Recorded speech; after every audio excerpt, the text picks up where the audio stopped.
Hello and welcome to this video. In today's video, we're going to dive into the new GLM image model. We're going to talk about the what, the why, and the how to get started with this model. First off, let's talk about the what. The GLM image model is the latest image model from the GLM family. The latest chat model is the GLM 4.7. Both are very powerful large language models. They're also both open source, which means you can fully download them and run them on your local hardware. To get up and running with the GLM image model, you need around 24 gigs of VRAM. So if you have a graphics card that is larger than that, you would be able to run this efficiently locally. If not, you can call it through their API, which we're going to talk about further under the how section. So why would you want to consider the GLM image model?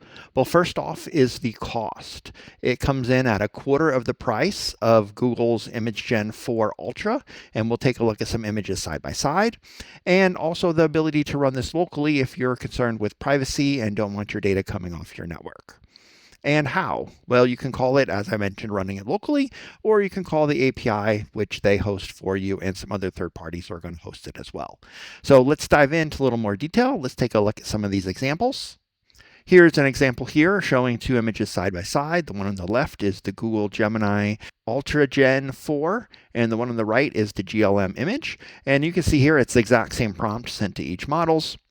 Kind of the difference you see between the two. The one on the right from the GLM image model is a little brighter and a little more fakey looking, but still I think looks very good for being a quarter of the price. Here's another example of the pig in party mode. Another example of a prompt just showing a party going on at Times Square. And then we get into this prompt, which was a dog at the park playing with the ball. You can see a very similar output here between the models. And what this boils down to, as I mentioned, is going to be the cost. If you're generating 1,000 images a day, the difference between 6 cents and 1.5 cents can really add up. It can be over $1,300 savings per month. And that is if you're calling a third-party hosted API. Of course, if you're running it locally and generating a lot more images than this, your savings can really add up. So let's dive in and take a look at how we would go about calling this via API, and then I will take a look and show you an application that I built that uses this API in action, and we can see how this works. Let's dive into the code. Okay, now I've jumped over to a virtual machine and I simply went to Z.ai, and this will launch this chat screen just like this. If you're not logged in and don't have an account, on the top right, you'll see the ability to create an account, which I've already done. I've already created an account.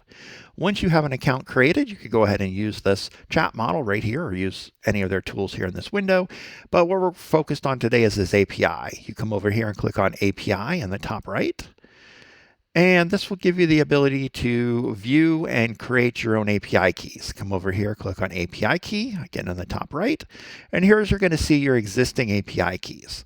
To get started, you would come over here into billing and you add money to your account. You can also set balance alerts to find out when your balance is running low. And I believe you can always also set up auto refill. So it'll auto refill when your balance is running low. I think the minimum is $3 or $5 to add to your account. I went ahead and added $10 just to go ahead and get started. So once you come back here, then you create your API key. You want to note what that API is going to be. And then let's take a look at the documentation.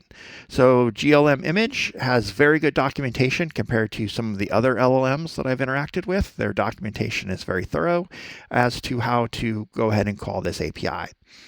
I won't go into great detail. I'll put the link to this in the description below so you can peruse as you will. But the key takeaway here is the price, which is going to be 1.5 cents an image, and tells you some recommended resolutions to pass in to get some images out. Let's jump over to this other definition here where it's the detailed API reference definition. And this gives you the exact URL to post to, as well as the ability to try it. It gives you examples here in multiple languages.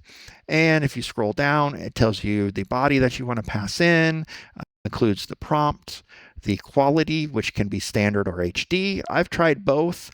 It says standard is 5 to 10 seconds. It still took 20 to 30 seconds for me. And to be honest, I couldn't tell the difference in the image generation. So I just go ahead and create everything HD. And then you get into the size where you can pass in various different sizes here. It doesn't have to be one of these sizes, but there is a range that it does tell you what it wants the sizes to be. If you don't pass anything, it's going to have a default here. Same with the quality of the image. And that's pretty much all there is to call this model. And let's take a look at how we would call this in Postman. Okay, I've jumped over here to Postman. Here's our post URL, which they gave us to. We just set that there. Under authorization, you set auth type to bearer token, and you paste your API key here. Very simple. Under headers, I did go set content type to application JSON.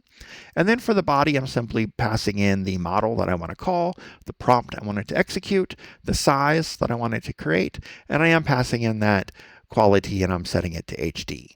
So you simply go over here and hit send, and this is going to go ahead and make that call for you. Now this call takes, like I said, anywhere between 20 and 30 seconds, and it's going to return you a URL.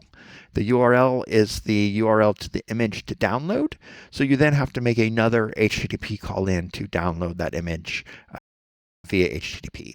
Or as we see, we're going to pop it up in a browser and take a look at what that image looks like. So this prompt here that I'm passing it in is a cartoon image of a pig playing in the mud. Not a very good prompt, pretty basic there, but just trying to give you an idea of what it's like to call this GLL image model. Now this should complete in just a moment, and there it's done. And I'm going to go ahead and grab the first part of this URL up to the .png, and let's go ahead and open this in a browser. Okay, I'm back to a browser now. Let's go ahead and paste that in there. And just like that, just like we asked, a pig playing in the mud. So pretty good image quality here for a second and a half. And I think this is definitely a very good, very powerful model for this type of generation. So let's go ahead and see this in action.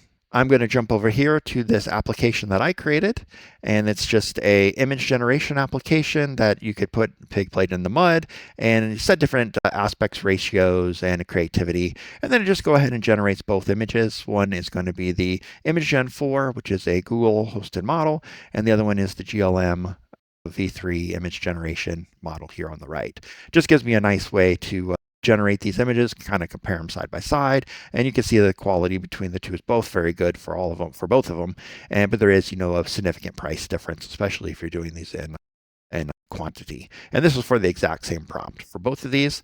And the way this was executed here, we can jump over to my process that was used to create these images. I'm using an Azure Logic app, which all that is a workflow.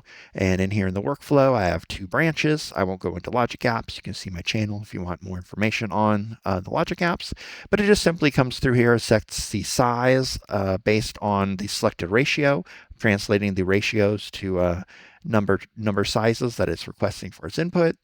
Come in here and generate the request, setting the model prompt and the size. The image prompt is set up above from the user input.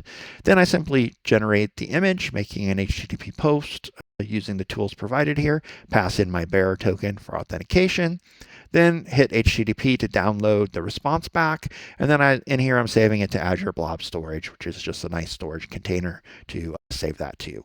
So this is the actual API in action, and it executes through here whenever this is called through that front-end application. So you could see here how simple it is to set up and use this API. So this was just intended to be a quick walkthrough and overview of getting started with the GLM Image API, and hopefully you can set up your own account and dive in there and start creating your own images. If you like this content, don't forget to like and subscribe, and I'll catch you on the next video. Thank you.